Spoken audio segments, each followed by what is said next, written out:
Onyx Indonesia versus Aurora Turkey.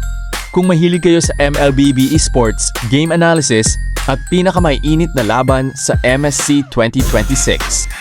Huwag kalimutang i-like ang video, mag-subscribe sa channel, at i-on ang notification bell para hindi kayo mahuli sa mga susunod nating content.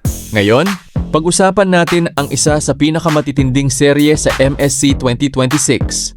Napakahigpit ng laban mula umpisa hanggang dulo. Halos walang gustong magpatalo. Salitan ang panalo sa bawat game. At bawat koponan ay nagpakita ng kakaibang adjustment.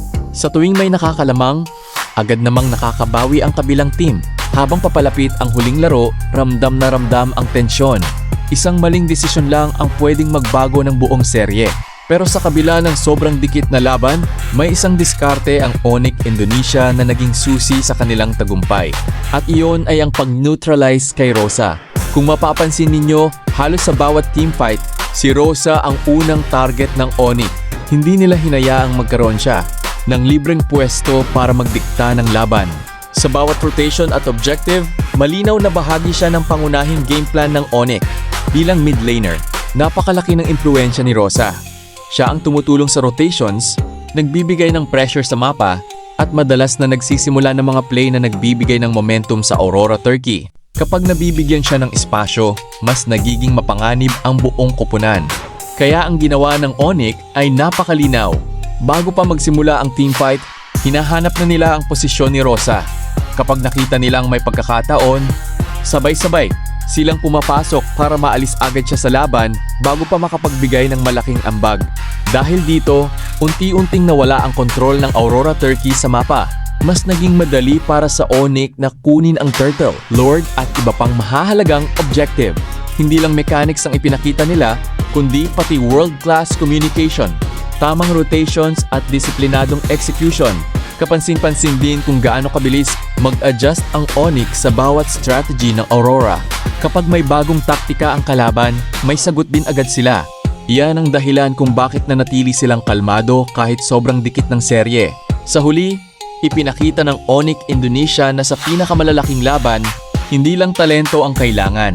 Ang tamang target priority, mahusay na teamwork, at matalinong desisyon ang tunay na nagdadala ng panalo. Ngayon, isang malaking tanong ang naiwan sa isip ng maraming fans. Magagawa nga ba ulit ng Onyx Indonesia na ipanalo ang mga susunod nilang laban? Kung magpapatuloy sila sa ganitong klase ng laro, napakalaki ng tsansa nilang makabalik sa tuktok. Pero hindi magiging madali ang kanilang paglalakbay. Dahil marami pang world-class teams ang naghihintay. Ano sa tingin ninyo? Kaya bang magkampiyon muli ang Onyx Indonesia? I-comment ang inyong prediction sa ibaba. At kung nagustuhan ninyo ang analysis na ito, huwag kalimutang i-like, mag-subscribe at i-share ang video. Hanggang sa susunod! Force the flicker route now! They're trapped under the turret anyway! Rosa's gone! Again in Pagu! Trying to buy the time off the kick! Kyrie might chase him down, the rest of the team's gonna force the fight in the base! Kyrie joining them now, Sigiboom with the blazing duet to clear out the lanes! They just want to stay up!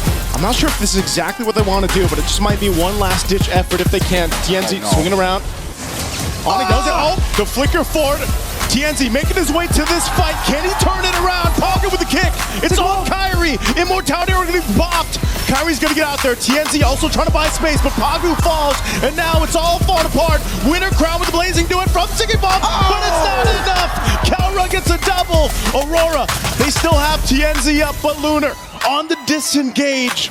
This fight might just be over. Kyrie joining the fight, cabling on through. He has what he needs. He's going for TNZ. He's got the immortality till he doesn't.